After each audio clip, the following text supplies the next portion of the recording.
ไถนายังบ่แล้วอยู่รอบคำก็ยังบ่ได้หยุดพี่น้องป้องไปเล็กน้อยคนขยันทำงานทุกเม็ด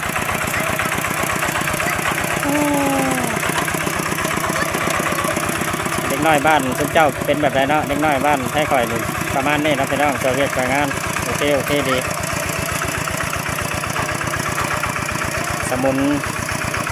บริการหน้าเรียมบริการใช้บริการครัวกำลังเทียนขับรถใหม่พี่น้องไถหน้าซอยหน้าเจ้าภาพใหญ่ใจดีเป็นเนี่ยหลังหานแบ่ให้กินเป็นว่าไทยแล้วเนาะมาใครอยากกินแบ่ละมาเด้อ6 โมงยังบริยุทธ์อยู่พี่น้องกองไปขยันผูกไทยมาแล้วไม่ไรเติมละเมื่อยแล้ว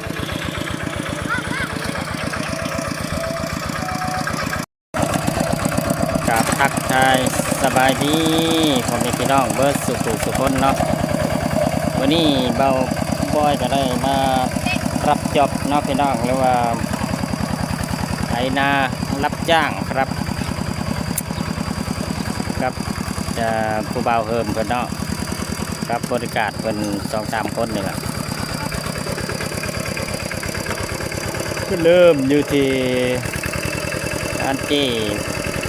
เพิ่นคือเก่าแล้วพี่น้องครับพบพ่อครับคือซ่องของเบาบอยพาม่วนแนลเนาะพี่น้องกองไปเบิ่งคนไทยให้ไทยหน้าเลยเนาะ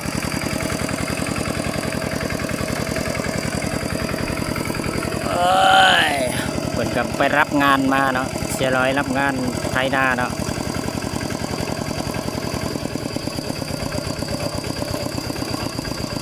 ในราคาถึกๆก็ได้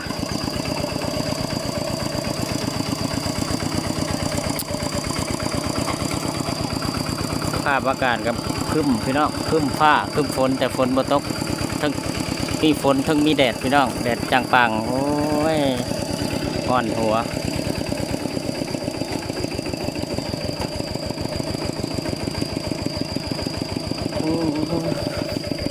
เอากุ๊บก่อนอ่อนหัวเลยพี่น้องเอากุ๊บเอากิ๊บก่อน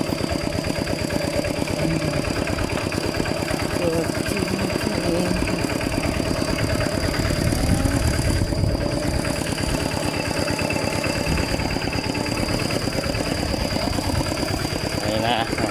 ยังเยอะยังหายใหญ่นะพี่น้อง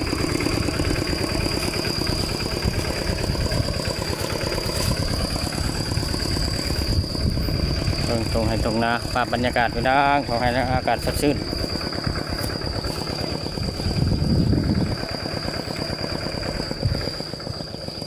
รับจบรับการทั่วไปก็ว่าได้นะครับพี่น้องทำทุกอย่างที่ได้ตังค์ครับบดจักไถให้ไถนาดำให้ดำนาพี่น้องเอ้ยเห็ดบดทุกอย่างบ้านนั้นก็ยังบ่รวยพี่น้อง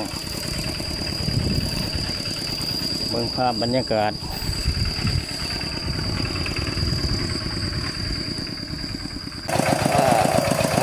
ผมไว้นี่กัน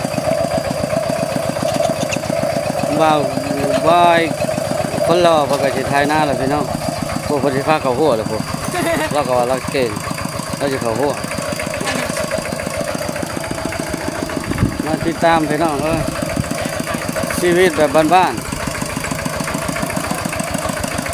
บ่อยเรากำลังถ่ายพ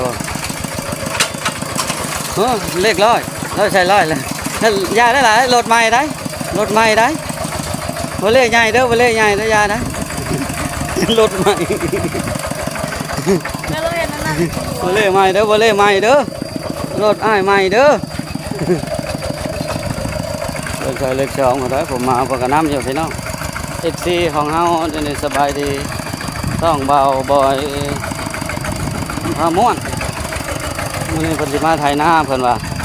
ก็พี่น้องเพิ่นสนใจเขาไปน้ำเลยจ้าพ่อสนใจ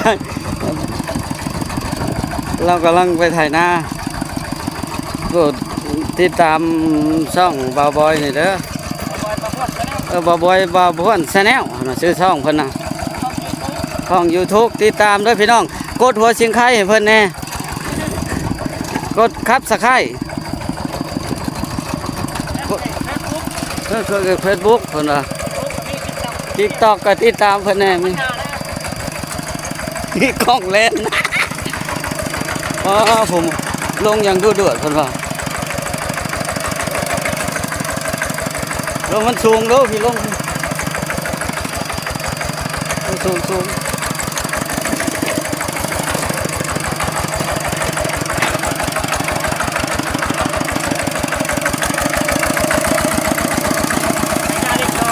เพิ่นถ่ายเลข2แล้วเพิ่นใจมันบ่เข้านะปั๊บให้เพิ่นแหน่ผ่านหน้าบ่เข้า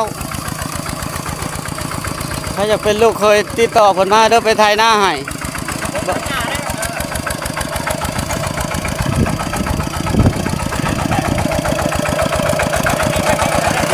โหนะ FC แล้วแล่นร้อยเด้อ FC เอ้ยแล่นร้อยพอเท่าลูกพอเท่ามากอยู่ดอกถ่ายไว้โบ่ถ่ายหน้ามันบ่เข้านั่น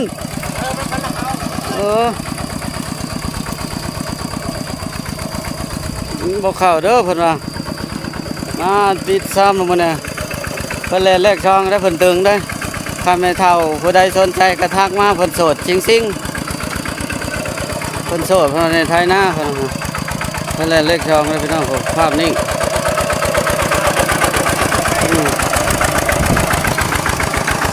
เด้อเอาลงน้อยหนึงยังภาพไทยอยู่พี่น้องมันบ่เข้าเพิ่นว่าโสดจริงๆครับไว้แม่เฒ่าสนใจทักเข้ามาโลดเพิ่นว่าบ่มันตายเลยจักเพิ่นเฮ็ดอันใดตัวหลังใครสนใจติดต่อเพิ่นมาเด้อผู้สาวไทยหน้าให้เพิ่นว่าเอาเลยได้แม่สิไทยพี่ได้เพิ่นว่าของพี่ไม่ได้มีในโลก